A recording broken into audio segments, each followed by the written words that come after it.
right, everybody, today's the big day. Here at News 8, we're kicking off Italian in Connecticut Week. It's a celebration of the impact, the significant impact Italian Americans have had on our state. We'll be live around Connecticut, taking a look at how each community contributed. This morning, News 8's Kent Pierce is live from New Haven's Worcester Street with a peek at how Italians influenced the Elm City. Good morning, Kent.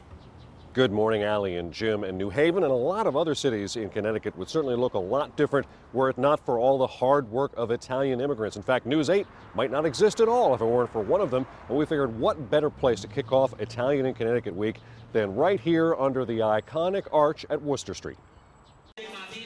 The Italian experience in New Haven is definitely, without a doubt, Worcester Street.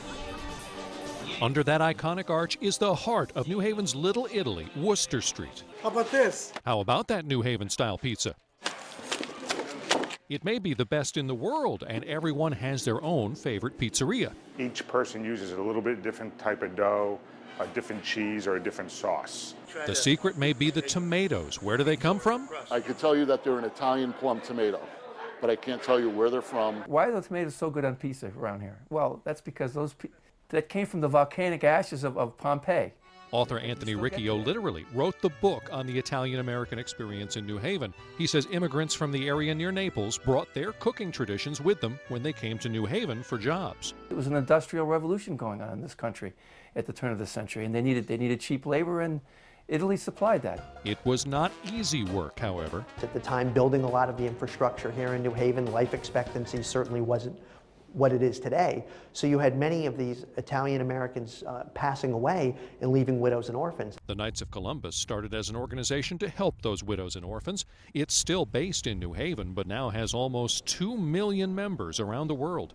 Despite the name, it is not an Italian organization. Columbus was chosen as a name that would be widely respected. Across the country, people recognize the importance of Columbus in founding the new land, and to Italians, being one of their own was certainly a sense of pride for many of the Italians that were here.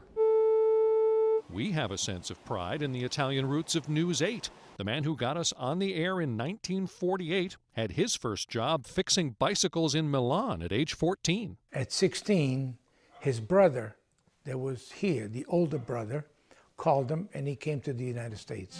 Aldo Di Dominicis worked hard, sold pasta and radio airtime, but he had a bigger dream, according to his two nephews. He had a vision. He felt that TV was the upcoming thing. Travelers had a $3 million budget to start this radio with picture. And these big shots of Travelers figured nobody's going to sit down and watch radio on a TV screen. Fortunately for us, people did want to watch. Once Uncle Aldo put something on the air and TV salesmen had something to show on their sets. WNHC Channel 6 started almost 87 years ago. It became WTNH, Action News, News Channel 8, and now News 8. Using technology even a bright, adventurous Italian immigrant could not even have dreamed about. And thanks to Uncle Aldo, we were the first station on the air, the first TV station on the air in Connecticut. He was in a race to be the very first in all of New England, but a station in Boston, WBZ, beat him out by just 6 days. Now, I'll have much more coming up at noon today on News 8, but for now, live on Worcester Street in New Haven, I'm Kent Pierce. Back to you. Kent, thank you. This is just the start of Italian in Connecticut Week. Join Kent and Gil, as he mentioned, at Worcester Square today at noon. Plus, News 8 will be taking you on a tour of the part Italian Americans have played in various communities. Join us tomorrow in Middletown and Wednesday in Waterbury. And the fun doesn't end there. You can enter to win a trip for two to Milan. One lucky winner will fly Emirates Airline and stay at the Four Seasons Hotel Milano. All travel will be arranged by travel advisor Janet Lewis of Largay Travel. You can enter every day today through May 10th by logging on to WTNH.com's contest page.